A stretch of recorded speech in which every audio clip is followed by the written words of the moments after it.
Hi, Mark here from the Tangibound Podcast Network and host of the flagship show, the Tangibound Podcast. Did you know that we over at Tangibound are always looking for amazing podcasts to promote? And did you also know that we are also proud nerds and geeks of everything from movies, music, gaming, TV shows, and comic books to wrestling, MMA, soccer, and football? Whatever you can nerd or geek out about, we've got it. And if you're interested, we can help you find it. And if you're a show looking for a place to call home, we've got you covered. Side effects may include upset stomach, dizziness, tumors, shakes, and in some rare cases, death from excessive laughter. Though to be fair, it's only sometimes. Other side effects may include diarrhea, gallstones, heart palpitations, and strong desire for cookies on the dark side. Talk to your doctor and visit TangiboundNetwork.com and see if Tangibound Network is right for you.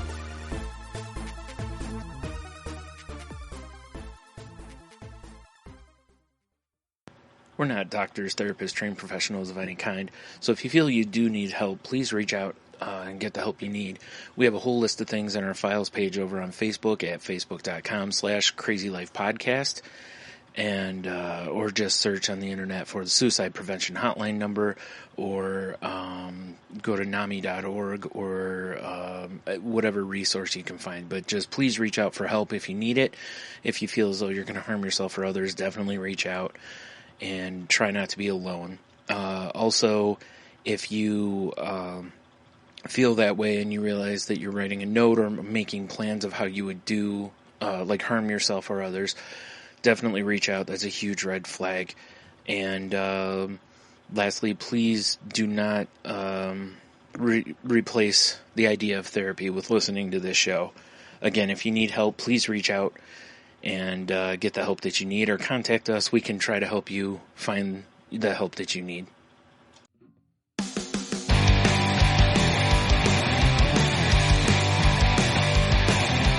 Life sucks to the last drop. Are you gonna blow your head off? Take good aim and don't forget to duck. Life sucks every Monday and all the way to Sunday, but I wouldn't have it any other way. I don't care how you're doing, what's up or how's it hanging. I'd like to buy this world one last drink. Life sucks all of the time, so stick it up your sunshine, and then you'll see the clouds every day. And then you'll see the clouds every day. And then you'll see the clouds every day.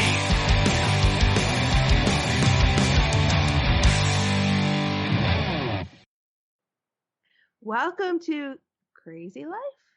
Yeah, that's it. It's, sorry folks, we haven't been all that prompt in our podcast of recent, but don't even apologize. Yeah. You are in the right place, I promise. So this is the Crazy Life, and with me as always, well, first, name's Jen. Second, with Hi, me Jen. as always, we have Henno and Brian. Ooh. I guess the real question isn't so much whether or not the listener's in the right place. It's like, are you in the right place, Jen? I am. I'm exactly where I'm supposed to be. Exactly. All right. Just checking. Mm-hmm. Well, since it's only been a week off, but yeah, I think we were all up to speed and everyone was here the last time we recorded. Yeah. So who wants to go first? Did you get back on your meds, Brian? Yeah, I did. How'd that go? I'm still feeling weird. It's been I talk about this on Salty Language too, but it's been like a week and a half now. And I don't know if it's my medicine or if it's the weather or what's going on, but I'm still not feeling 100% like right. I kind of feel like foggy brained and just like I'm not really like completely here. And like I said, it's very possible that it could just be our weather, because we've had, the whole country basically has had this, cold stretch slapping it across the face, and then we've had various snow systems come through and all that kind of stuff. So it's anytime we get precipitation, usually it messes with my sinuses pretty well. So it could just be that, or the combination of the two, or who knows. But anyway, I've been really off. Like, I just haven't had a lot of energy. I've just wanted to sleep a lot. And like I'm waking up and I'm feeling like, feeling okay. And then I'll do, I'll be up for a couple hours and then I'll just start yawning. And then I'm just like, yesterday I got up, we went to the grocery store, I came home, I did Salty Language, and while I was sitting here doing the stuff like posting and all that stuff last night, I mean, I was fighting it hard to not fall asleep. And this is like 10:30. This isn't even close to my normal like fall asleep time. And I got done and I went in and got into bed and just turned the TV on, and it was, I don't know, about half an hour, 45 minutes later, I was like, man, I can't keep my eyes open. And then I fell asleep, and I woke up today at like noon, and I was like, well, and I felt fairly awake, so I was like, well, maybe I'll just get up and whatever. And I sat there for oh jeez, I'm gonna start yawning already. I sat up and was kind of stretching my back and stuff like I normally do when I get up, and then I was just like, no, I think I'm gonna go back to sleep. Like I laid down and I woke up at like 6:30. It was, and honestly, right now I'm still tired. Like I bet after I'm done with this tonight, I'll probably eat, give it a half an hour, and I'll probably go to bed. I just don't have any energy, and I'm going next week to get my testosterone shot again, but I've been without that for a little while now, so it shouldn't be that's affecting me, but hopefully that'll at least help.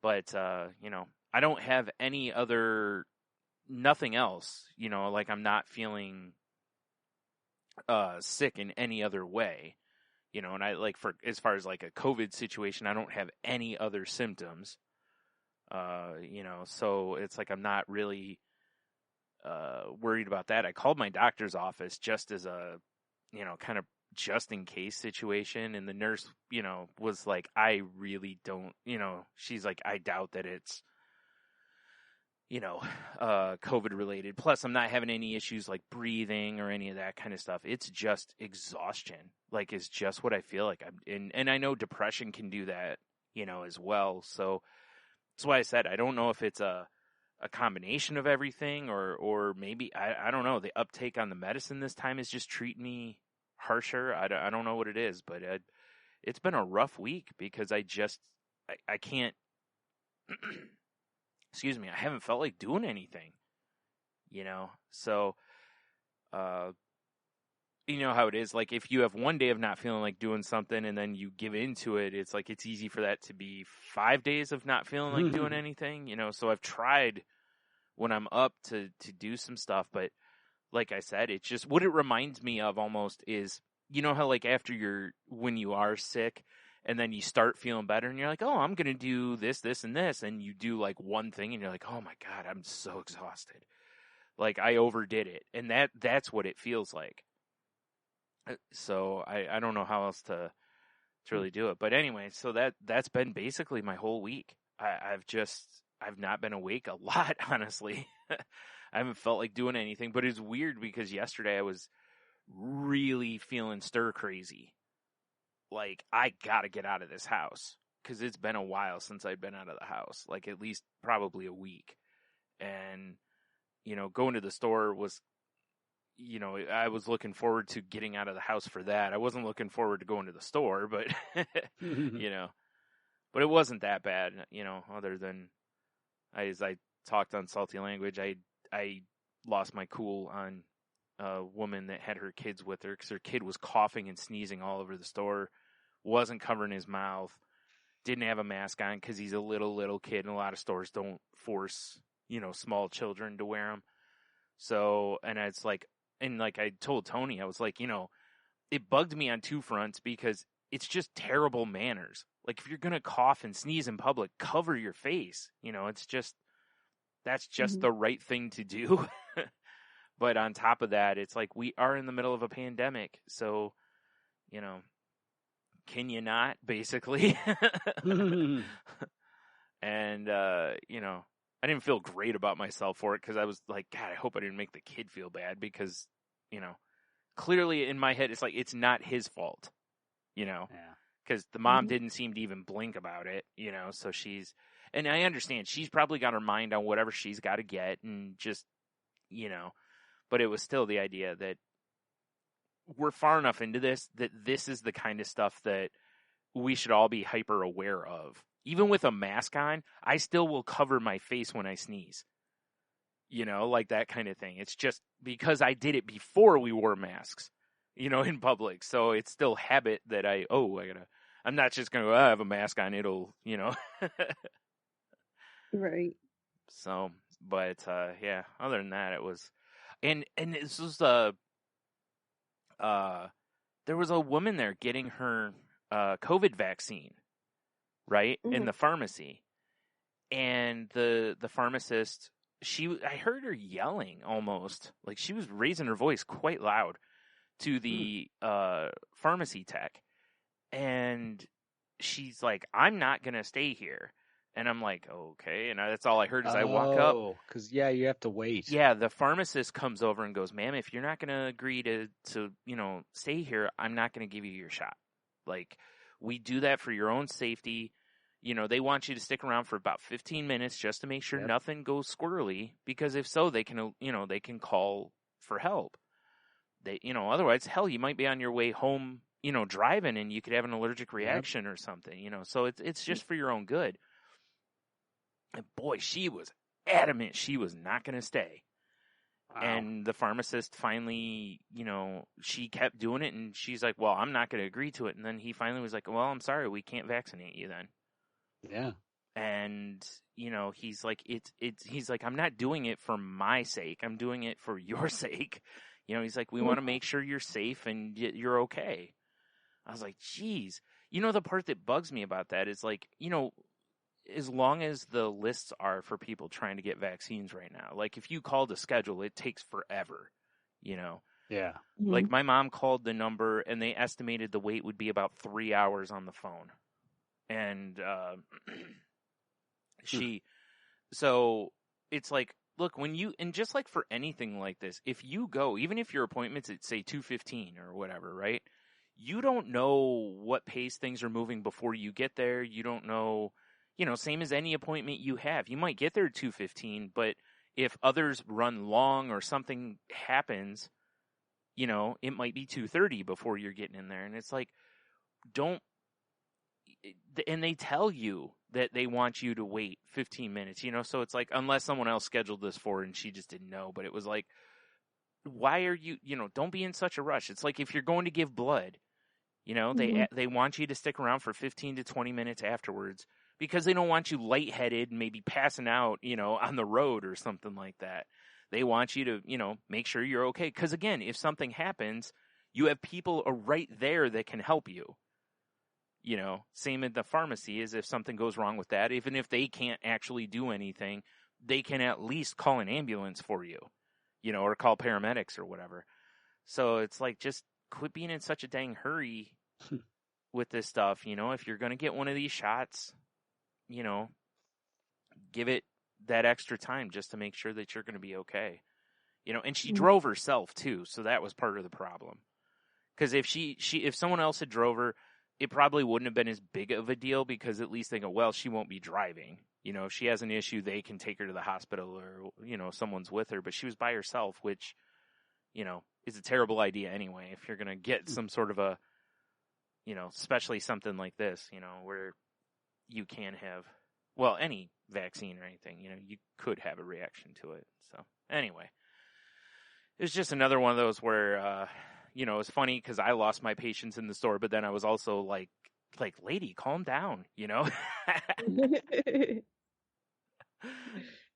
So Yeah, the cops were at the grocery store.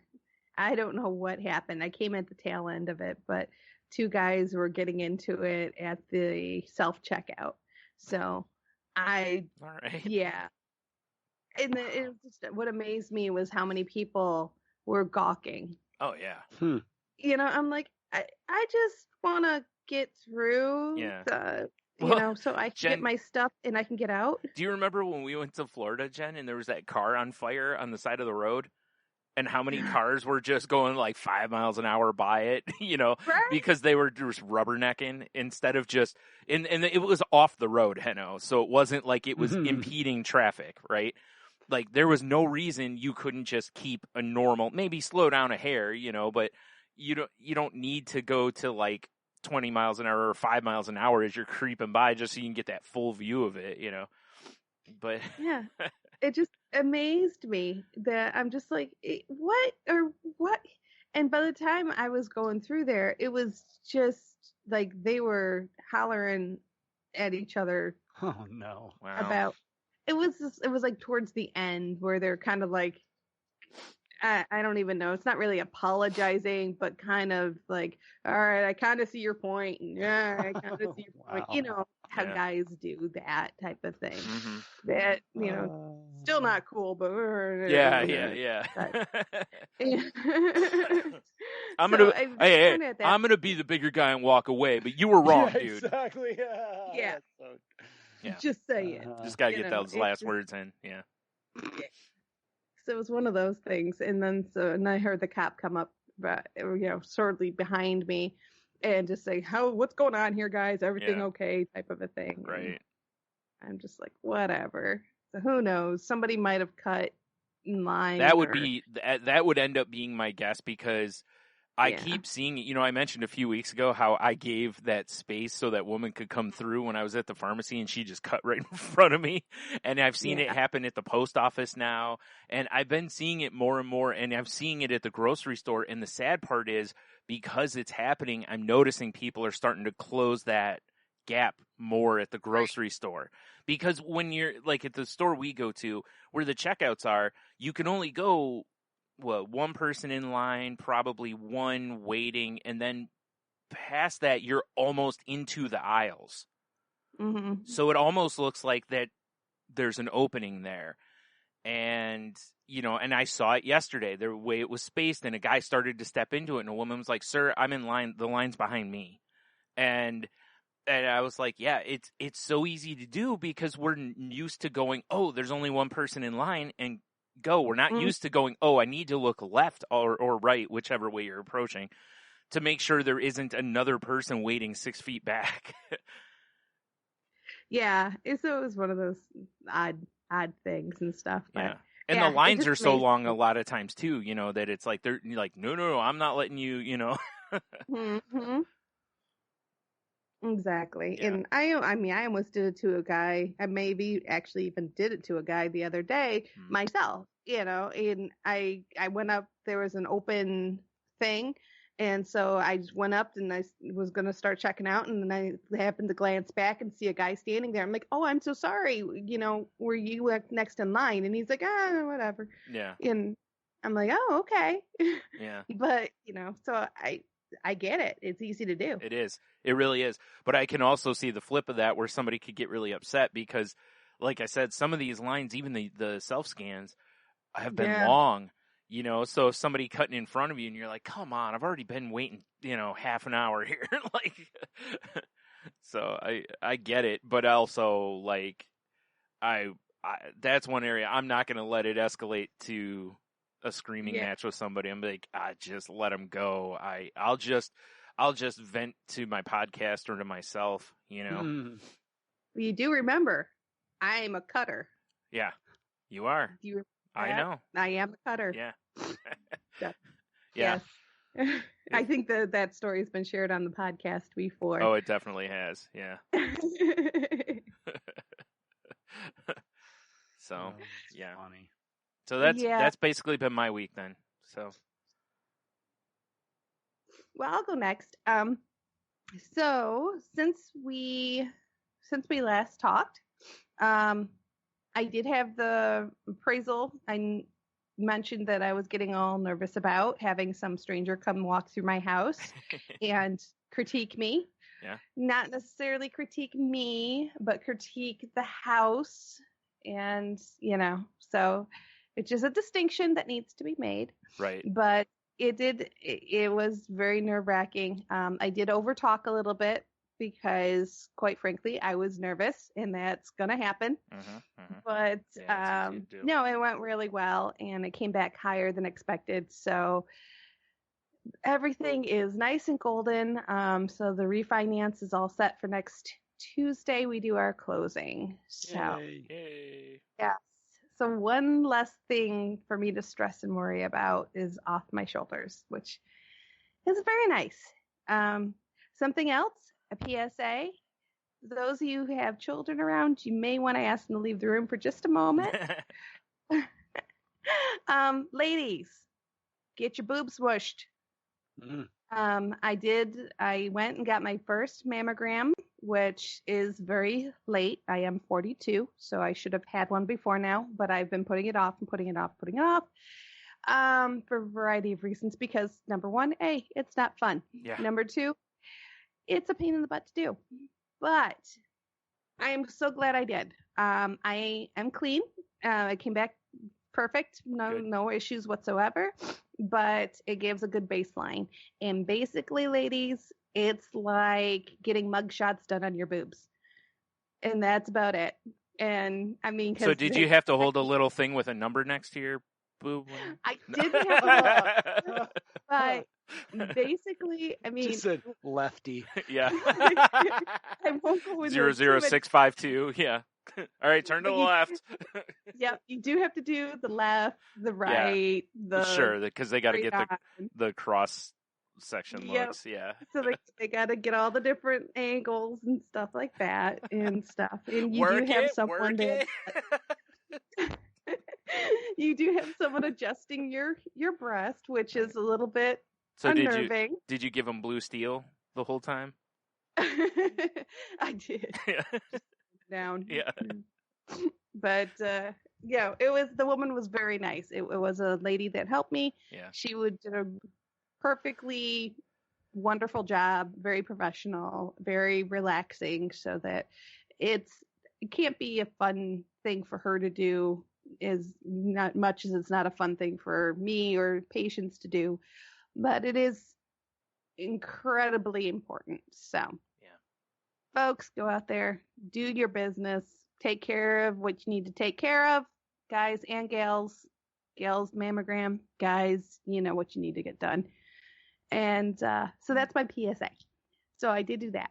I also went to my doctor, and we talked about my sleeping. I have an at-home sleep test coming, so it should be coming any day now.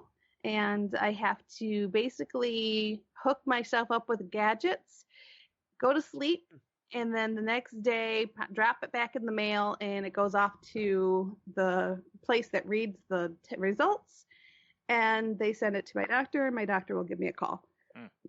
So we'll see. I mean, they haven't ruled out narcolepsy, but they are leaning towards apnea, which is the more common and the more probably realistic thing, but because of family history and a few other things, they don't want to rule it out. So basically they're going to start with the sleep study to see if it's apnea, because they can tell that right off the bat by looking at the sleep study. And if it's not that, then we'll have to go down other avenues and stuff. Right. So they're going to be like, did you strap this thing to a bear? Like, yeah, she did ask me if I snored, if anyone has ever told me that I snored, and I said no, but my pillow does. Yeah. And she started laughing, so I did get a good giggle out of her. Oh boy. Yep. I said, it's amazing. And she starts laughing. She's like, and no matter which pillow you use, it's always snores. And I'm like, yeah, I always get the defaulted pillow. Yeah. It's crazy how that works. Yep. It's funny. Mm-hmm. Yeah. So, yeah, she's pretty awesome. Love my doctor. But she was very, very, very sensitive to the situation, and what definitely feels that we need to get this nipped in the bud, whatever it is, we'll get it figured out. Well, definitely, because if it is apnea, that can kill you. Plus it's just really bad for your body. Like having apnea untreated, increases your chances of a lot of other things. So it's just, if it's something you can get a sweet mask to wear while you sleep or whatever, that'd be fun. Oh yeah, exactly. But she had me at what caused me to lose weight. So as soon as she said that, I'm like, oh, I'm in. Yeah. What do we got to wear? Well, because that's obesity is a usual factor in apnea. Mm-hmm. Not always. I mean, there are plenty of people with apnea that aren't obese, but it's definitely more frequent in obese people. So yeah, it's. Mm-hmm. Yeah, that's my doctor asked me the same things as far as snoring, and I was like, not really, unless it's, I'm sick or I lay on my back. If I lay on my back, sometimes I'll snore like a monster, but it's because I have issues breathing. It's just like I go to the dentist, I can't, like when they tip you back, I have to have them tip me up every so often because I literally, I can't breathe. Mm-hmm. So it's either that or they have to give me oxygen while I'm... while they're working on me. Yeah, because I can't breathe through my nose well. And when you've got your mouth open and they're in there with the tools, you don't want to really breathe through your mouth because then you'll be moving your tongue a lot and everything. And, when they're working with drills in my mouth, I don't so much want to move my tongue around a lot. Right. So, yeah. I did ask her if I do have to have a sleep mask, will it help with hangovers? Because, a little extra oxygen. Oh boy. Yeah, she didn't think that was as funny as my snoring joke. No, I imagine she didn't. That one didn't go over as well as the first one did. No, I imagine, because that's going to make her go, how much are you drinking? Yeah, exactly. Like, do we need to have a conversation about this? Well, considering, and for those that don't know, when you take any mind-altering medicine such as antidepressants or what I'm on with the anti-mania and antidepressant, you're not supposed to drink at all. Right. Because it takes the medicine the alcohol attacks the medicine first before it takes the oxygen out of your bloodstream. So it literally, you're flying blind and drunk. Right. So, yeah. So I'm not supposed to be drinking at all. But they both know that, both my doctors know that I do partake on occasion. So, it is what it is. You pick your battles, and that's one that they're kind of letting me have. Yeah. So, let's see. Check mark. I think that's all I have for today. So, Henno, how about you? Things pretty good. Still spending lots of time with the puppy. Mm-hmm. That's been fun. Mm-hmm.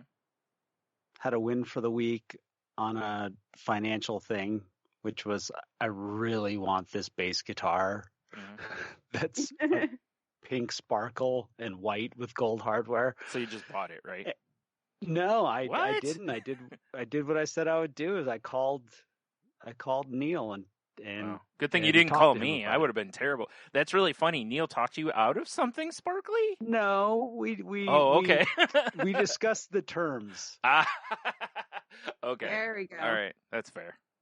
Because of the various, how, can I afford it? Yeah. Yes. Do I need it right now? No. Yes. It's not even available as a pre-order, and well, what else you have going on, and all the things like, just like, well, why don't you get your taxes done first? Right. That kind of a thing. Yeah. It's like, oh yeah. You take care of business first. Right. and then look at whether it's something that you still want, and which is great because then you get that cooling off period. Because every time I look at the thing, I'm like, I want, because it's one like I've done this thing with my instruments as I've always wanted to at least earn them, which means that I'm either making money. Like it was a long time before I bought my first really expensive electric guitar. And the same thing with the acoustic guitar. It was like when I was in a band making money, we've been 3 years playing. It's like, okay, yeah. That makes sense. Because like if you're just going to sit and noodle around with it, do you really need that high end instrument versus if you're using it, like you said, for gigs or making money purposes? Then sure. That's understandable. Yeah, and that was the same thing with the bass. It's like that. The bass that I have it's a very nice bass that I got a couple of years ago. But this is a really high end, not super high end, but it's a very nice bass. And it'd be like, I've earned it. I mean, I really have done a lot of work, and as far as learning how to play, and also playing in 2 bands, and so it was one of those things where. And I just love shiny things, especially sparkly. I've had the opportunity to buy so many sparkle instruments, and I've passed up on all of them, like every single one. Really, usually end up. Oh, actually, you know what? That doesn't surprise me because ones that are painted sparkly usually cost more than like ones that are just like blue or black or whatever. Exactly. Yeah. And the funny thing about it is then I regret it later because they end up going up in like unbelievable value or whatever it is. Well, of course, who doesn't want sparkly? Exactly. So at any rate, but that was my win for the week was like, okay, I don't need that right now. And I still don't have a couch, which I've been really patient about this because it's now been 5 months. I ordered it at the end of August. When were you supposed to have it? They said, ordinarily it'd be about, a month to 6 weeks. Okay. And then they said add, because of COVID, blah, blah, blah. So, I figured, maybe beginning of December. Yeah, a couple months, 3 months. Yeah. Yeah, like I thought fair. And then after, and what happened in December is they didn't have the material that we wanted. And so it's like, okay, pick a new one. And I just thought that meant like, well, ours is there ready to be made now and they're going to make it. Well, now it seems like we got bumped to the back of the line. So when they said, okay, in January, I said, what gives? And they said, well, third week they figure, probably the end of January, it'll probably get to the warehouse and we can get it sent to you. And so, now I'm being a little more persistent, and I just the beginning of this week, I said, okay, end of January is come and gone. Yeah. Like now, is it going to be 6 months? And that's like, it's a legitimate question. Like, if I was going to spend this much money on a piece of furniture and I was told, well, you'll have it by March of next year, I would have been like, no, I'll go somewhere else. Yeah. And this is like literally my first and will be the last purchase I ever do from this company. Right. And they're going to I'm already doing reviews online because I'm not the only one that is having these issues. Yeah. So fortunately, they at least were willing to cut my shipping costs in half. And so they sent me a refund immediately. Well, that's good. At least they're doing something. Yeah. And again, that's the thing. Like I said, I've been really patient with this, and that they just basically bought themselves a little more patience. Yeah, but I will be honest about it. I'm not going to be, and so that's kind of also like a bit of a win too, because it's I'm usually not good with that kind of stuff, but everything's good. Everything's better with puppies. It's understandable though, because it like you said, it's not like it was a $50 couch. Like you're laying out real money here. It's like, hey, it's a custom couch. Like I've laid out a bunch of money here. I need to see some progress, basically. Like give something more than excuses. That's the thing is, I get to the point where I'm like, okay, 6, 7, 8 months. What I mean, right? Like give me something reasonable. Yeah, it's like it's been 5 months. Yeah. So why wouldn't it be 7? Right. Could it be a year? Yeah. Do you have any idea? Right. It's like, that's where I'm at with it right now. Yeah. It could be anything at this point. Yeah. You know? I saw that there was I mean, there's a different level of stuff, but there was a t-shirt that I really wanted to order from this place. And it was, one of those where you see it on like a Facebook ad or something. Yeah. And I always look into those first because, I've seen some that when you look something up, it's like, this company's sketchy, blah, blah, blah. So, I went into the comments and stuff, and there's a ton of people that are like, hey, I haven't got my order from like 2 months ago and all this. And I'm like, that means this company is really slow. Now I get it. They probably fell behind, because of COVID, then Christmas, then you had the post office situation, with being slow on deliveries. It's like all this kind of lumps into one thing probably, but it's like we're into February now. That bottleneck should have kind of corrected itself mostly by now. So, and I'm still seeing new comments going on, and I was like, yeah, I'm going to not order that because I don't want to wait 6 months for the shirt, or maybe not get it because, and I'll look down the road if they still have it. Maybe, if the reviews are starting to be better again. Because they had great reviews for a while, and then you just see this long list of, hey, where's my stuff? You guys, and a lot of it, too, was like, I'm not getting any response from customer service. And it's like, that's where the real issue is. At least if a company still has contact with you, you still can feel like, okay, they didn't just steal my money, But when they stop talking to you, that's when it's like, okay, you probably just stole my money, or whatever here. Even though it may not be the case, it's just, doesn't make you feel comfortable for sure. So I get it. So yeah, that was like I feel again like I'm in a pretty good spot, and I'm ready to now get back to, because I basically January, I pretty much did nothing, and I haven't done, I've been keeping up with my podcasts and stuff. Well, I'm bummed about it. I got some tendonitis in my wrist, and I tried to play, we wanted to get together and play some music last week, and I picked up my guitar, and I'm like, I can't even play right now. Oh, man. Well, that's kind of a bummer, but it's like I'm slowly working myself back to, getting back on track with things that I know I need to do, and it feels really good. And I feel like I feel relatively positive, and that's a good place to be right now. Definitely. Absolutely. I'm kind of in the same boat. It's just, it's weird. I'm feeling very calm and very, dare I say, happy. Yeah, like optimistic, in a way. Yeah. Optimistic. Yeah. I still like the happy-ish. Yeah. Yeah, exactly. Yeah. Happy-ish. So And that's why I still like I got nothing to complain about. That's really what it comes down to. Mm-hmm. Yeah. And anything that I do have to complain about, it's really not that big of a deal, Right. if I put it in perspective. Yeah. So it's nice to be in those places, and it kind of, it's like one of those things for me where it's like, yeah, you got to own these moments. Right. Well, that's why I was talking with a friend the other night about, or last night about, how I said I was feeling stir crazy, and I'm like, it sucks, the feeling of not wanting to go places or being able to go places. And I'm like, but I'm also smart enough to recognize how lucky I am that I haven't contracted COVID or, something. So it's like, so I'm just going to shut my dang mouth about it. I'll complain, but I also very much have my perspective in order that this is one of those times where it could be worse thing is something I will definitely use for perspective, because it could be so much worse. It stinks, but it's not as bad as it absolutely could be.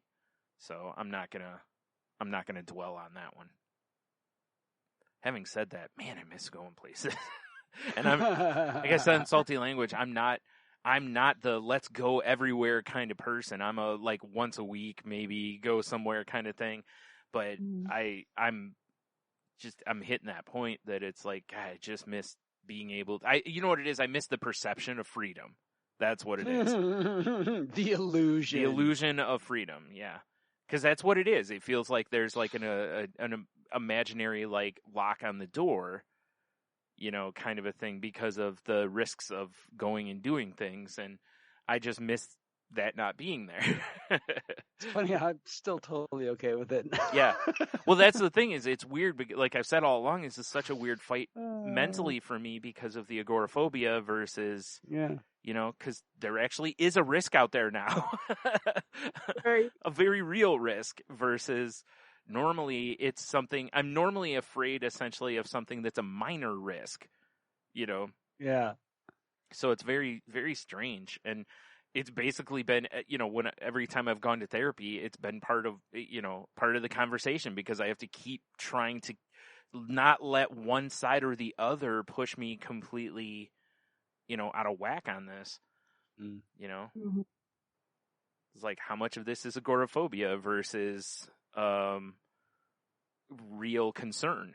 It's a very weird line to toe at the moment, and I have to try to keep it in check so that if things ever do go back to normal, I'm not so skewed the other way that, I can't, or not that I can't, but, that it would take a ton of work to be able to get back over it. Yeah. So, yeah, good times. Yep, I'm loving being able to work from home. It's really been a huge help, but yeah. I know the day is going to come where I need to go back in the office. Yeah, we had a conversation about that in one of my Twitter groups the other night about how about that, how a lot of people are like, it's going to be so hard to get back. And I'm like, it's going to be like going back to work after a long vacation is what it's going to be. You're not going to want to, everything's going to feel weird. I'm like, really, it's probably going to almost feel like starting a new job. Yeah. It will.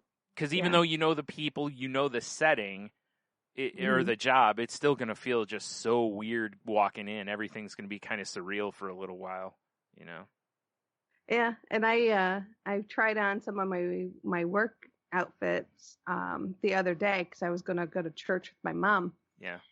My pants are way too big. Shopping. Yeah.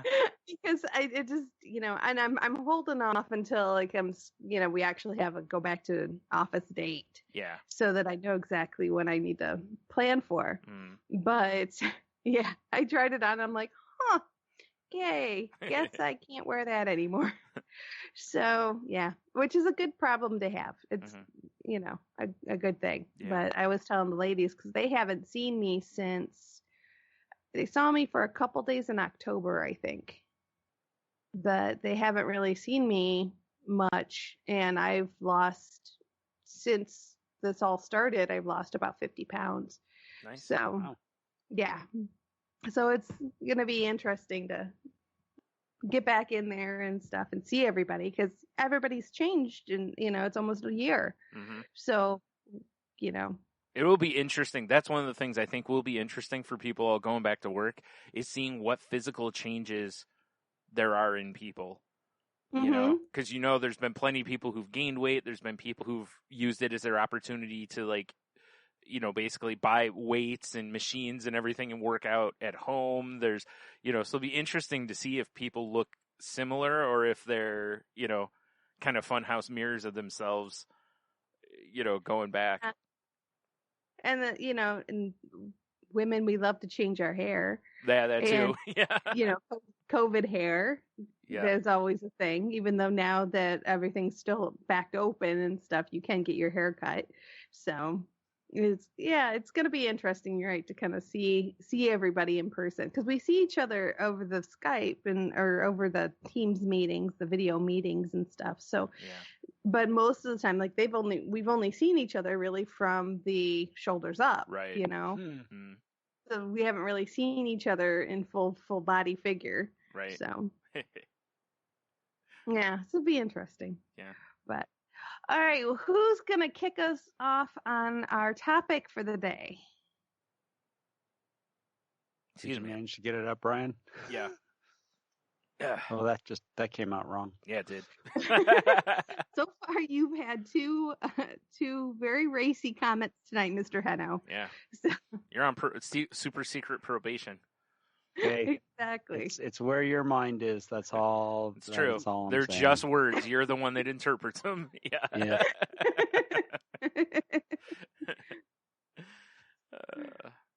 All right. So I have an article from Tiny Buddha that it's entitled, "What if your overthinking is actually good for you?" And trying to think where this is here. There it is. It says, overthinking is common. Everyone is asking us to stop it. Articles like these are abundant. 7 signs you're an overthinker. 13 strategies to stop overthinking. 9 tips to overcome overthinking. The overthinker in me is starting to question the effectiveness of all this well-meaning advice. If it were that easy to stop, there can't be so much of it still. I can't help but wonder if we're overthinking too negatively. Looking at overthinking too negatively, sorry. Could overthinking be a part of human nature that actually has benefits? Otherwise, wouldn't evolution have weeded out this useless trait by now? Surely the universe has not made a mistake by giving human beings a brain so prone to overthinking. Surely the overthinkers amongst us are not mistakes. Yes, many a times I feel like a mistake when being told you think too much and don't overthink it. Is there something wrong with me? For as long as I've known, I've thought a lot. This served me well in school and at work, as I was recognized for my analytical abilities and rigor of thinking. However, when it comes to my personal matters, like family, relationships, or career problems, this deep thinking power of mine becomes seen as overthinking. Several years back, I was dealing with a failing marriage and challenging new job posting at the same time. Amidst the stress and unhappiness, I found my brain constantly thinking about what was happening and what I could do. As I thought, the situation appeared rather hopeless. I wanted to leave the marriage, but what about our child, our financial commitments, our religion, our closely knit families? I wanted to leave the job, but what if I could not find a better job because of my age, specialized experience, poor job market, people factors? When I tried to share all these thoughts with friends, I often attracted a "you are overthinking" comment. Initially, I thought the problem was really me. I wish I wasn't such an overthinker. But was I really overthinking? These were important factors. Shouldn't we be thinking about them thoroughly before making decisions? It hurt when people seemed dismissive of the fears and concerns that arose as I thought deeply about the issues. Since they were not going to try to understand, I guess I just had to stop telling them. I can now confidently say, had it not been for the rigor of my thoughts back then, I would not have a relatively smooth divorce and a change of jobs within the same period of time. They did not come about from luck. They came about from careful, thorough thinking that allowed me to take actions to mitigate possible fallouts. I planned and executed my divorce and job switch as I would a multi-million-dollar deal. To others, it might have been overthinking. To me, it was necessary thinking. Excuse me. And I think that's a really good point in that, like, I'm always been an overthinker, and there's plenty of times where, it maybe hindered me, but there also have been plenty of times where that extra pause, because I was still gnashing it out in my brain, caused me to make what ended up feeling like the right decision. Because it's tough when you feel like, okay, I've made a decision, but then you're doubting yourself the whole time. It's like, and it's also tough to wait until you're 100% confident in a decision and make it. It's like we always have that fear of, what if this, what if that? It's similar to why, they've talked about on dating apps how people will keep swiping, because they're just, well, what if I miss, kind of a thing. And fear of missing out and everything. It's like, it's like the old super salad kind of thing, the joke of, like, I always wonder how that salad was, kind of a thing. And it's like, who cares? You had the soup, you enjoyed yourself. What's the problem? And it's like, yeah, but that salad. To where I'm curious to see, like, where this article fully goes here. But it's like, my thing with this is that I kind of got to the point, like, in therapy a little bit, that I don't necessarily think my overthinking is my issue as much as it's the paralysis that can come from overthinking. Yes. That leads to indecision. That's, analysis paralysis. Right. Yep. And that's where I think the problem is, for me, because I don't get me wrong. There are times where I wish I could just make a move. You know what I mean? Just in life, just boom and do it. But there's also like, it just wouldn't be me. That's not who I am. You know, Yeah. I want to think things through. I want to try to make sure that I don't put myself in a bad situation. But at some point you do have to, you know, you have to shoot the ball. You know, you can't just, you know, like, oh, what's the proper angle and is the wind right? And, you know, like, it's like, just shoot the ball. So, anyway. So the next one, or next part of this says, the definition of overthinking is inherently negative. Overthinking in itself is already negatively defined. According to Cambridge Dictionary, overthinking is the action of thinking about something too much in a way that is not useful. Let me zoom in on the two descriptors of the definition. Firstly, too much is a subjective term. It necessitates that there must be a just right level as a basis of comparison. Isn't it a fine line between thinking too much and thinking just right? Where do you draw the line is most likely different from where I draw it. And just as there is the possibility of too much, there's also the possibility of too little. Not giving sufficient thought to issues can be just as, if not more, harmful. Secondly, not useful is also a subjective term. Let me give an example. A young girl goes to the supermarket to buy a capsicum for her mother. Her mother had forgotten to specify the color of capsicums she had wanted. The young girl stands looking at the variety of capsicum in the supermarket, thinking for an extended time which color she should buy. If you had stood by the girl and watched her, you might think, why is she taking so long to make a decision? She must be overthinking. Just pick any color. To you, thinking about the color of capsicum to buy is definitely not useful. But the girl knows different. Her mother has a temper that few can tolerate. The last time she brought home normal carrots instead of baby carrots, her mother had gone into a violent fit, screaming at the top of her voice and lambasting her on her stupidity. Thinking carefully which color of capsicum to buy is definitely useful for the girl to avoid the same punishment. Although her mother did not specify the color, the girl carefully recalls what dish her mother might be preparing and whether her mother had used a specific color before. It takes more time than usual, but she makes a calculated guess. What is useful to her may not be useful to you or me. Do we have sufficient information to judge? And then she puts, incidentally, that little girl was me. Now, I think a big portion of this relies on the end result. So, like in this particular case, it was a bigger issue for her than it normally would be. Yeah. But if someone sends me to the store to pick up gum and they don't tell me what flavor, and I grab a flavor and it's done and we're all good to go, you know, the result isn't as heavily weighed, I guess, in that particular case as it is for this girl. Mm-hmm. So I really think you have to measure how much time you spend thinking on something with the weight of the decision to be made. Like, obviously, if you're thinking about getting a divorce, that's a hell of a lot more thinking that needs to happen there than if you're trying to decide what you're going to have for dinner. So it's but even that, person to person, you know, because like me, I've got a lot of stomach issues. So what I have for dinner is probably going to take me more thinking than someone who doesn't have stomach issues. Or if someone's a pickier eater, then, you know what I mean? So like he was saying, this is really subjective. That it really is. Yeah.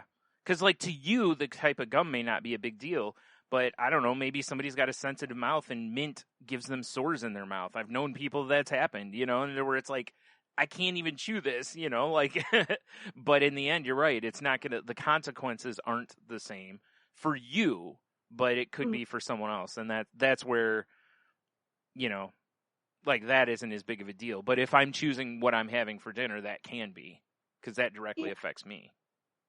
But it's still, you have to, it's finding that balance, you know, and I hate to always go back to that word, but it really is. It's finding like how much each individual kind of has to determine how much time to be spent on making the decision compared to the heaviness of the consequence. And that's basically what she's saying with it being so subjective is that, you know, it's like every time I go into the store, like, if I walk down the potato chip aisle, I know what I'm going to get. I know exactly what chips I'm there for, you know, and there are a lot of people who don't. like, you'll walk and you'll just see them. They'll just walk because they're looking at all the brands. They're assessing what sounds good, all these, you know, whereas I'm like, I'm here for Doritos, like regular Doritos for whatever, you know. So I know exactly. So if they're taking their time looking through that section and I'm waiting just to like be able to get to the Doritos or whatever, you're standing there and you're like, what is taking so long? Like, how do you not know what chips you want? But it's like when you stop and think about it, it's like, well, if you walk in without like a plan as far as what ones you want, you know, why wouldn't you take in your options before you make that decision, you know, versus me, my list says Doritos. So Doritos, you know, it doesn't just say potato chips, whatever you feel like, you know. So, right. You know, it could feel like overthinking there too, even though it's not, because again, it could be, you know, oh, this sounds, oh yeah, they don't like hot chips. Well, you know, like you might be running through a process in your head, but to somebody else, you're just kind of like, come on. But it's just like my brother is a notorious overthinker and overanalyzer. Yeah. And he has to get opinions from not just his own, but he has to go and research and get, you know, specialist opinions and collect all this data. For him to get a mattress, it took him about a year and a half of research. Yeah. Before purchasing a mattress. Right. Purchasing a mattress is a large. Yeah. Especially if you're going to spend real money on a mattress. If you're buying a $200 or $300 one, but if you're spending thousands of dollars or something on one, yeah, it's totally understandable. It is. Yeah. But I finally came to the point with him that I had to tell him, I'm like, analysis paralysis. Yeah. And like, you're going to come to the point where you can support multiple decisions. Yeah. You can have, you know, you're going to have, you know, specialists backing that decision. You're going to have opinions backing that, you know, position. Well, do you know what the problem comes into for him is, and I'm in the same boat, is that when we're wanting to buy something, we want logistics. And the problem is when you read reviews are not logistical, reviews are subjective. Mm-hmm. So you keep filtering that, and that's where you look for the expert opinions, but you got to remember expert opinions are also subjective because like right now there's, you know, there were doctors from the beginning that weren't taking COVID seriously. You know, there's still doctors that aren't taking COVID as seriously as they should, you know, type of thing. So if they wrote a review on whether or not you, or something on whether or not you should wear a mask, we'll say, you know, you, like you said, you could find an article either side. Yeah. You go, okay, well, now I found an expert on both sides, so I'm back to square one.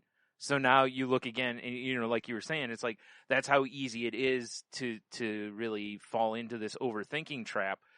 And it, like I said, I think a lot of the issue for me, and I would assume your brother too, is that, you know, we're looking for tangible things. We're looking for, is the bed too hard? Is the bed too soft? Does it break down? But again, the problem is you don't know all the circumstances behind somebody. Maybe they're used to soft beds, and maybe the one they bought is firm. So like, this thing's so hard, and maybe it isn't. Maybe it's just hard to them, you know. But to anybody else, maybe it's like, oh no, this bed's perfect. It's, you know, exactly what they say.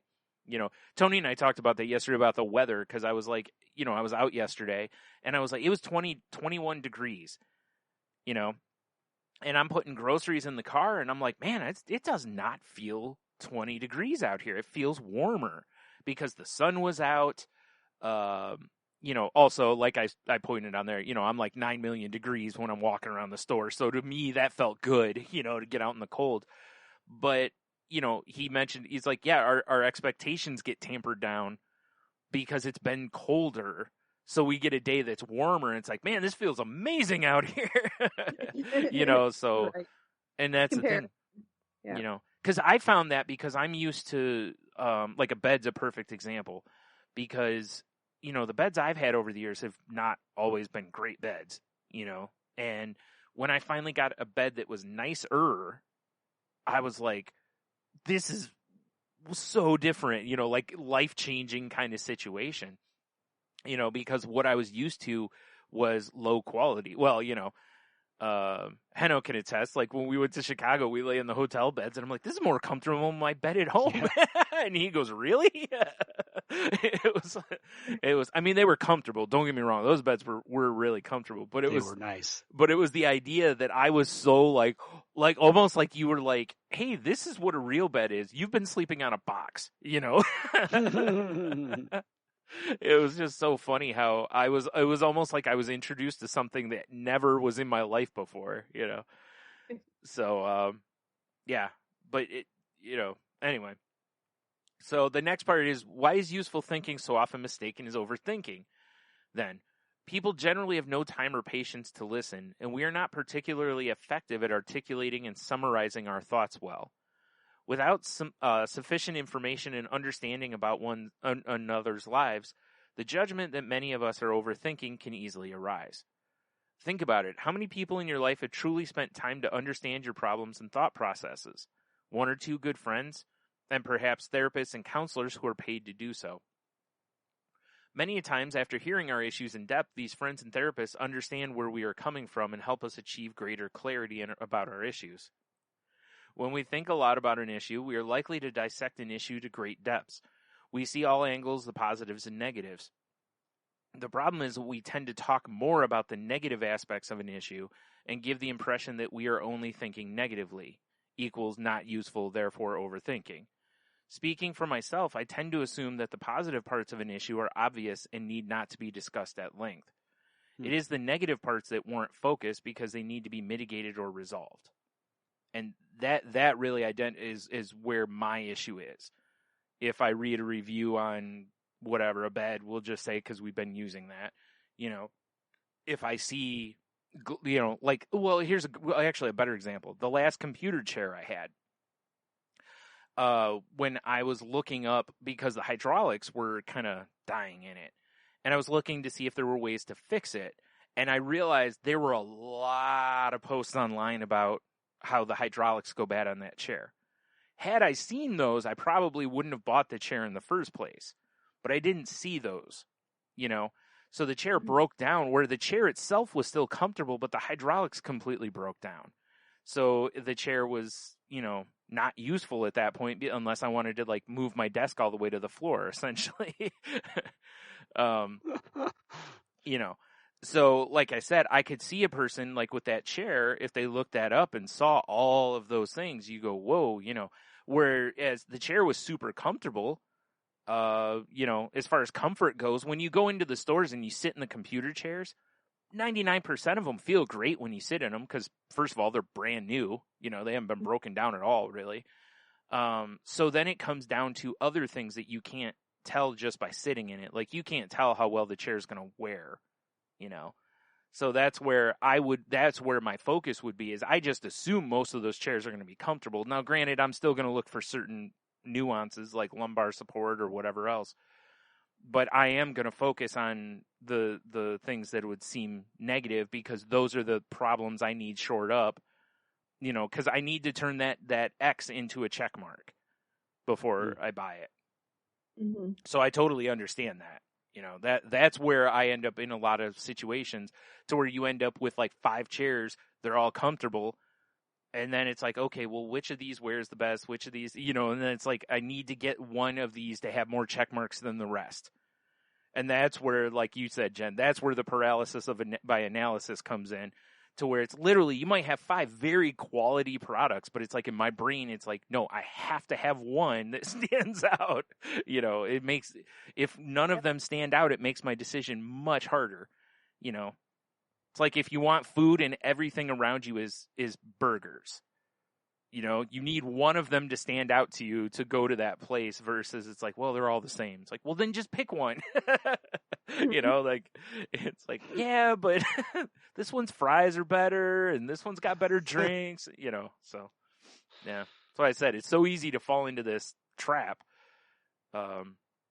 Even when you feel like you're trying to be thorough and everything. But so how do we engage in useful thinking? Thinking is a human superpower. Considering how complex the human brain is, should we even be surprised that we are capable of thinking a lot?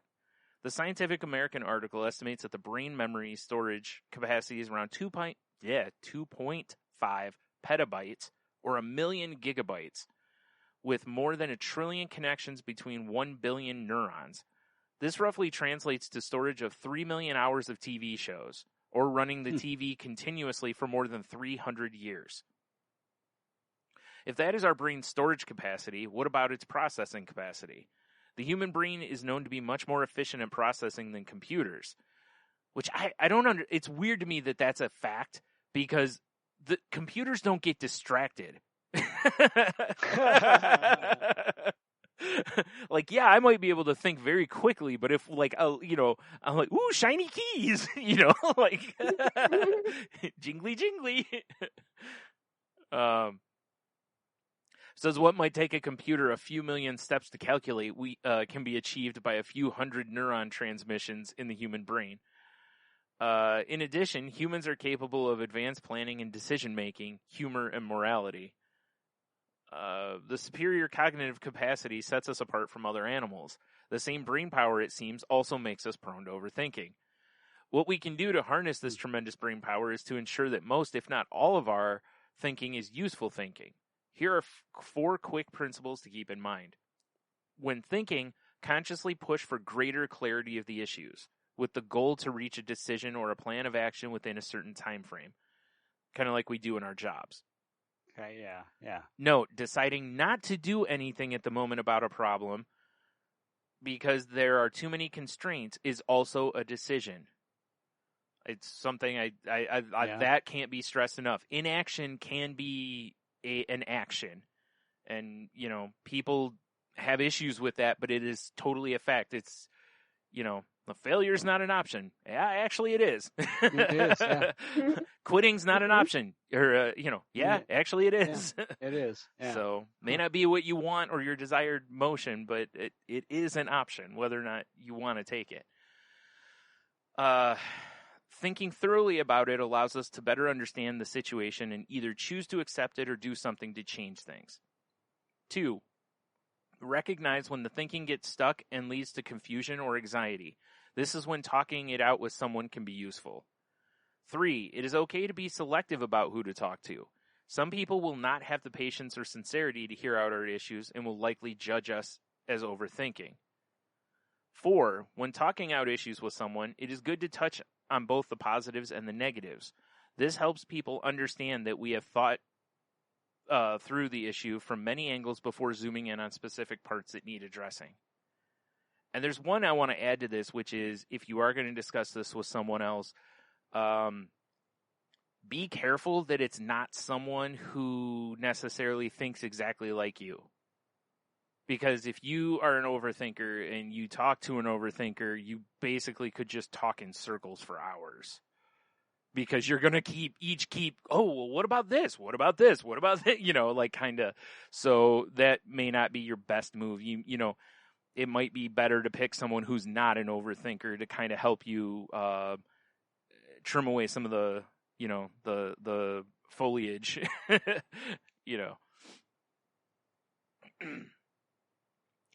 Differentiating between useful thinking and overthinking. Perhaps generally we can say that thinking is not useful if it results in extended periods of confusion, anxiety, or inability to make a decision. Conversely, if thinking a lot about something eventually leads to greater clarity, careful plans, and robust decisions, then the thinking can be considered very useful. The only people who can truly differentiate between useful thinking and overthinking are ourselves and the people who understand us well. As the saying goes, nobody has walked in our shoes. Our childhood, our upbringing, decades of life experience set the context of our thinking patterns. Let's not be so quick to judge that we ourselves or other people are overthinking. Have we truly listened and tried to understand? I'm not dismissing the fact that there may be medical reasons if we are frequently engaging in thinking that is not useful. There's been a lot written about overthinking as a symptom of or giving rise to anxiety and depression. But we should also refrain from passing judgment or assigning a medical condition so quickly to an action that many of us engage in, at least sometimes if not often. I'm sure philosophers and sages across centuries like Seneca, Confucius, and Gandhi may have been seen as overthinkers in their time, but how useful their thoughts have been to benefit and inspire generations. while analysis paralysis is a real problem when it comes to significant life decisions, I would rather err on the side of caution by thinking too much than too little. Which, I mean, it's a good, solid point, for sure. You make sure that you're not impetuous and you're not making decisions that are not thought out or not appropriate for the situation. But yeah, living with someone who doesn't make good decisions, doesn't make quick decisions, can be quite difficult. Right. Yeah. But it also can work the opposite way. Working with somebody who just is like, I'll worry about the ramifications later can be incredibly frustrating because you have to go clean up messes a lot. So, true. It can very much work both ways here. And that's something I think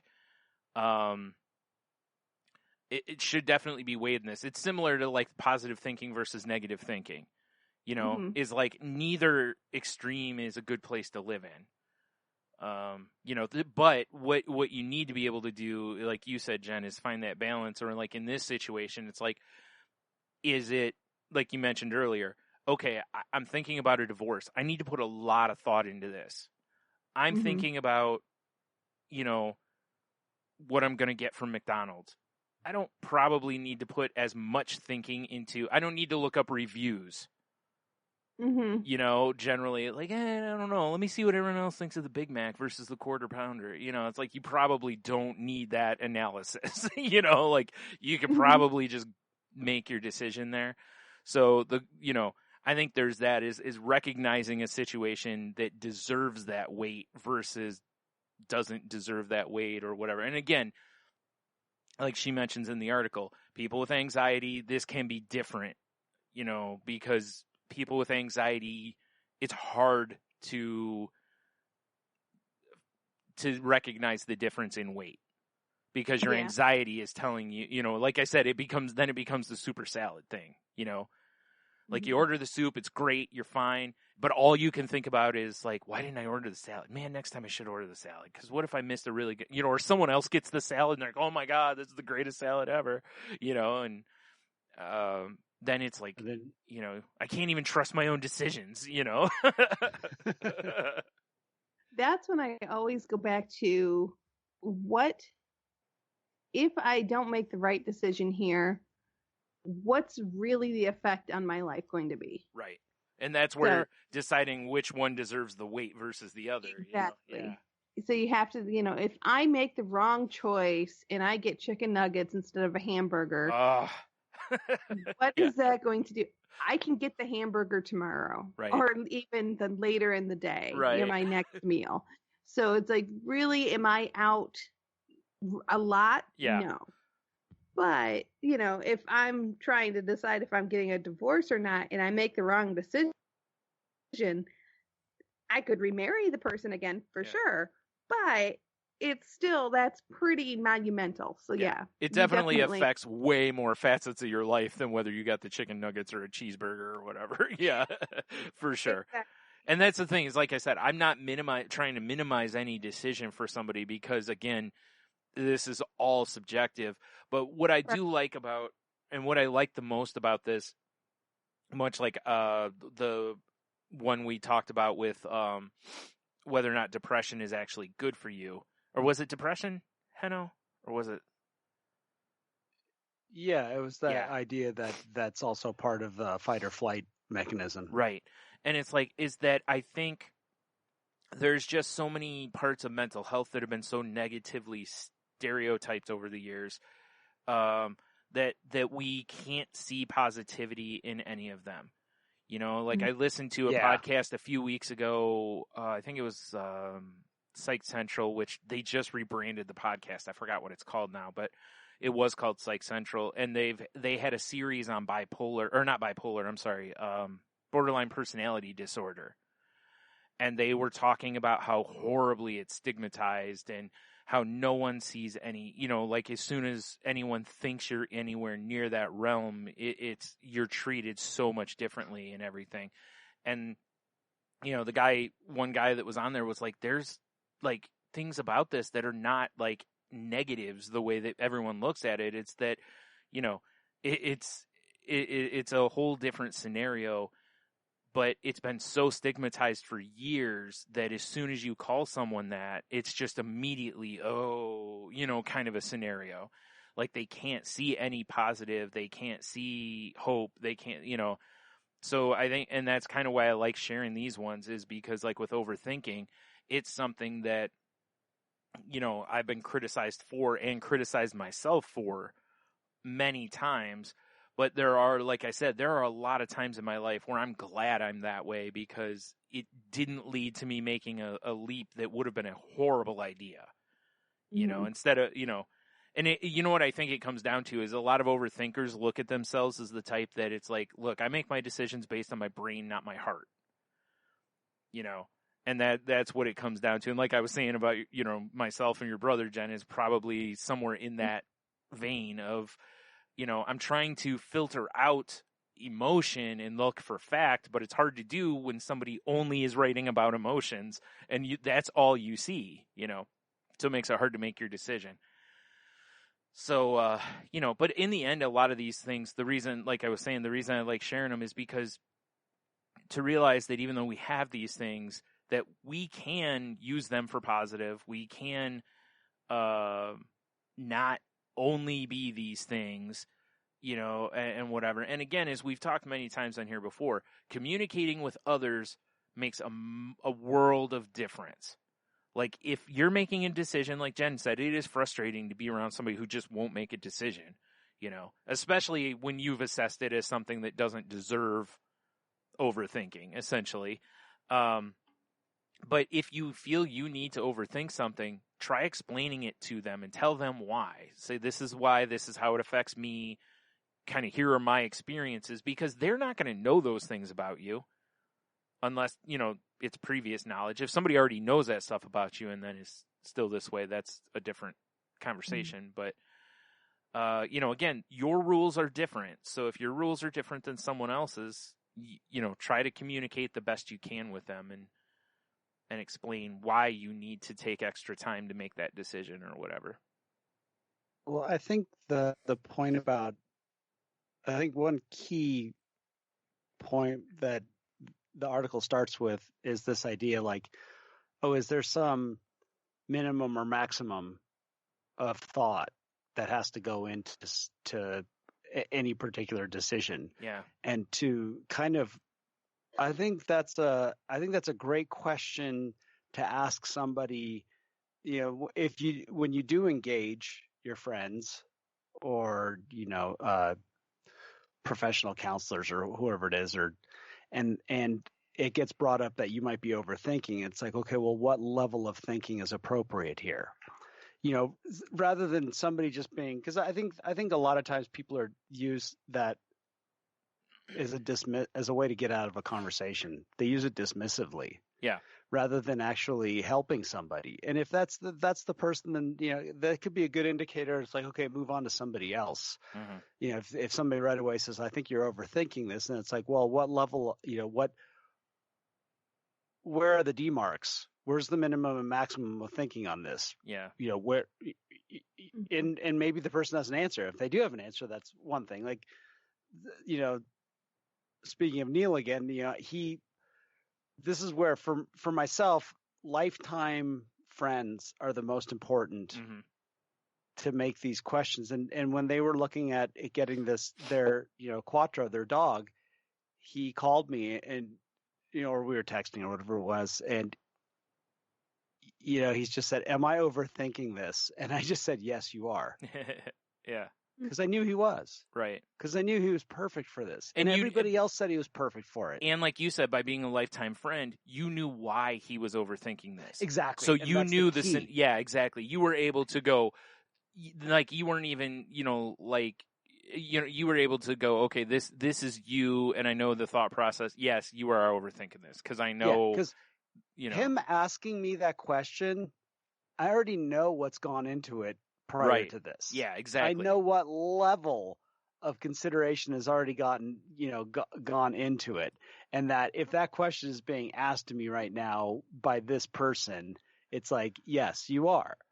because that's the one thing that this article talks a lot about is just the kind of the nuts and bolts of decision making. But you know, our guts and our passion are part of this too, and this goes with you know, me deciding to get Benny within 20 minutes of a phone conversation with somebody. Yeah.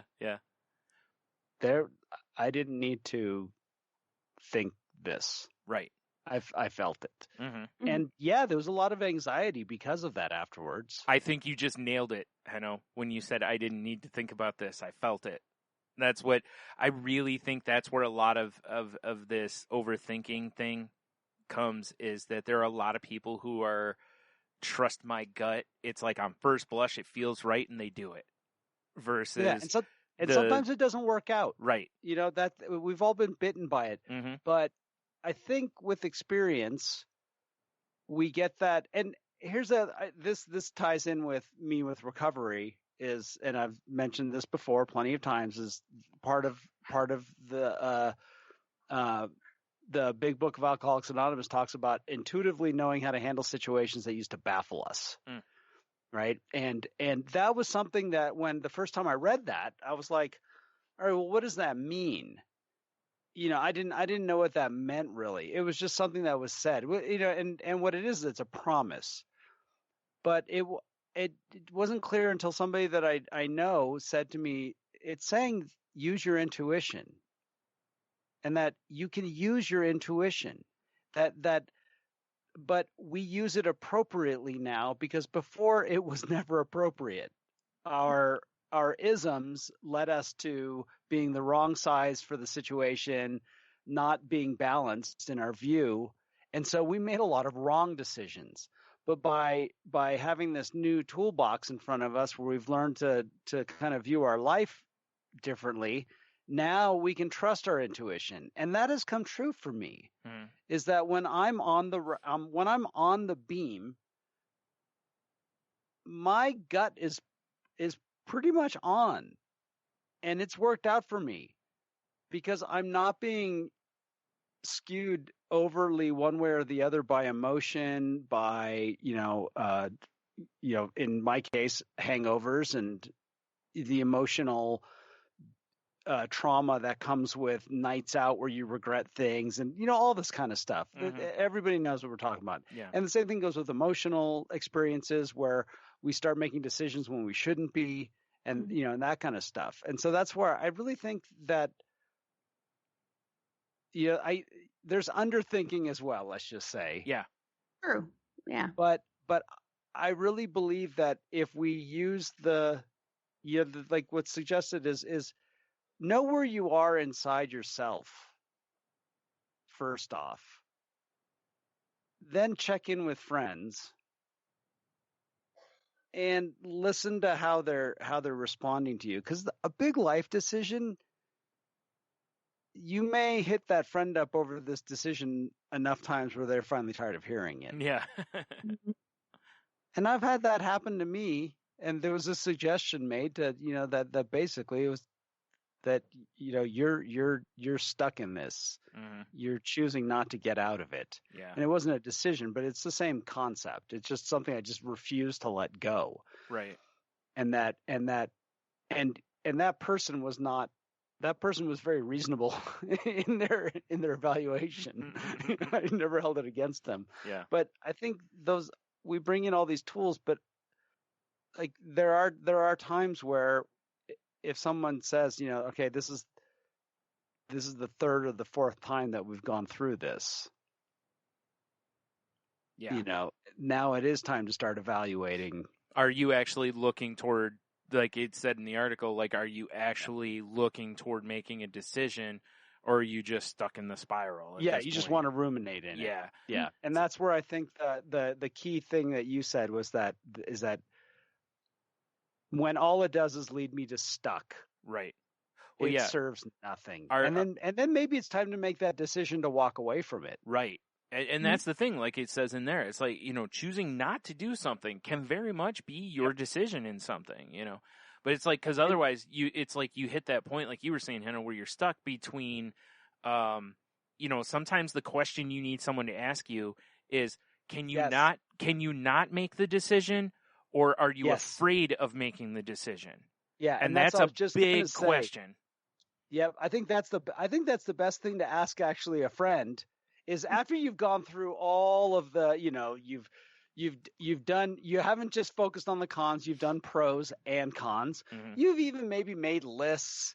You've done all of these things. And I think the best thing to actually ask a friend is like, hey, looking in on this, do you think I'm stuck? Yeah. And I think that's a great, because if someone says, yeah, I think you are stuck, then maybe that'll help you to the point of like, maybe I shouldn't be making this decision then. Right. Because you're not in the right place to make it. Because I do believe that when,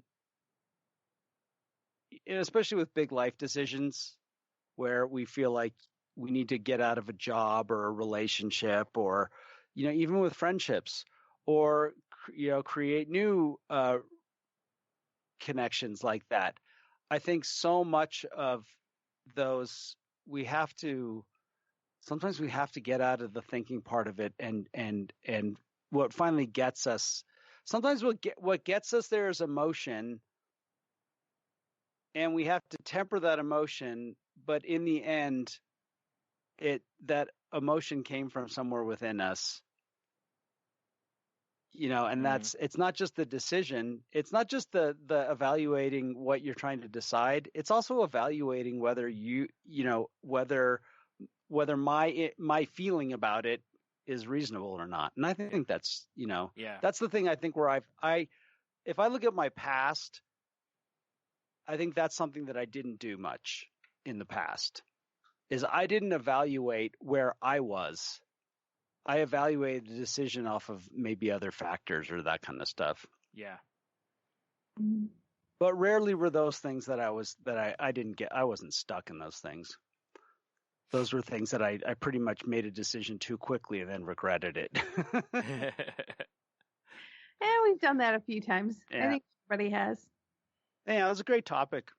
Yeah, very good. One of the hardest, probably the most common thing that we all face.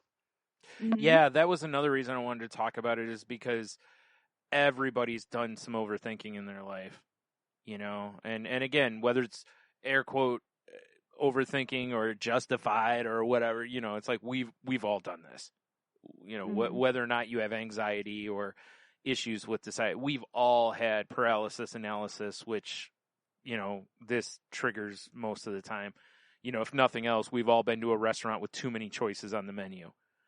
And you're sitting there and the other person, like, as soon as the server comes up, they're like, I'll have the, pastrami on rye chips, blah, blah, blah. And you're like, there's like 9,000 sandwiches. Which one?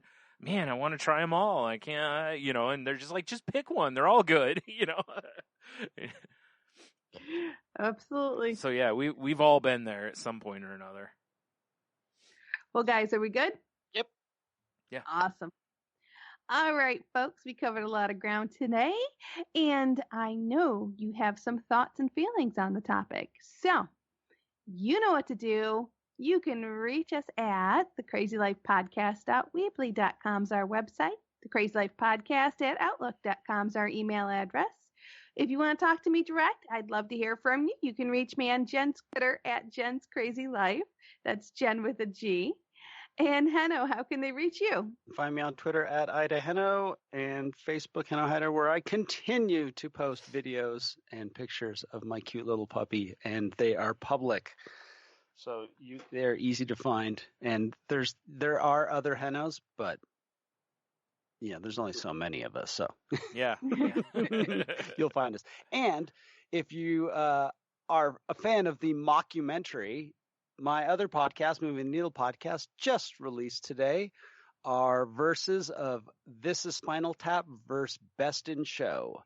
Nice. So give it a listen if you are into the mockumentaries. We had a great time talking about it. And our next podcast that we're going to release in a couple weeks is going to be, this was a great one. We did Big versus 13 going on 30. Oh, interesting. Nice. Yeah, and I when I got done, I was like, I can't believe I watched. I mean, Big, of course, it's Yeah. childhood, but I was like, when I actually popped on 13 going on 30, Sharon's like, this is a chick flick, right? I'm like, yeah. You're like, duh, that's why I have the tissues here just in case. Exactly. I'm ready. Yeah, let's go. I don't think I definitely have not seen that. So big, definitely, but not 13 going on 30. So interesting. All right, well, you can find me on Twitter at Stunami. You can find my other podcast at salty_language on Twitter or at saltylanguage.com. That show is not safe for work, and it's just me and my best friend talking about all sorts of things. Like this week, we talked about various silly news stories, like the girl that, put Gorilla Glue on her hair, the lawyer that got stuck, not the lawyer, the guy who got stuck in a cat filter on Zoom for a court hearing. We talked about, I brought up how I just realized that Faygo uses sucralose in all of its products now. I didn't know that. And things of that nature. And then we also, we'll talk about TV, like we talked about WandaVision for a little while and whatever. So if you're into that kind of thing, please give us a listen. You can also find this podcast on Twitter at The Crazy Life Pod, where I post when new episodes go up. You can find us on Facebook at facebook.com/group/Crazy Life Podcast. We are part of the Tangent Bound Network, which can be found at tangentboundnetwork.com. And yeah, I think that's all the things there. So, make sure if you need help, please reach out to somebody. Talk to your friends. Like if you're stuck in an overthinking loop or a situation, please make sure you talk it over with somebody to kind of help you out, even if it's like a therapist or whatever. Because like I said, sometimes you just need somebody to kind of quiet some of the noise around things. And then, of course, please reach out to your friends and make sure they're doing okay, especially with, all the things going on that have been going on in the world. And then, of course, as always, please be kind when you can. And please, if you can help someone else right now, please do so. And I don't even mean just financially. If you just see someone struggling with something, help them, that kind of stuff. Just try to put some good out into the world, because we've had some rough year-ish here, so let's try to do our best to make it a better world. All right, with that, everybody go out there and have the best week you possibly can, and remember, spread the love, not the COVID, and wiggle those toes.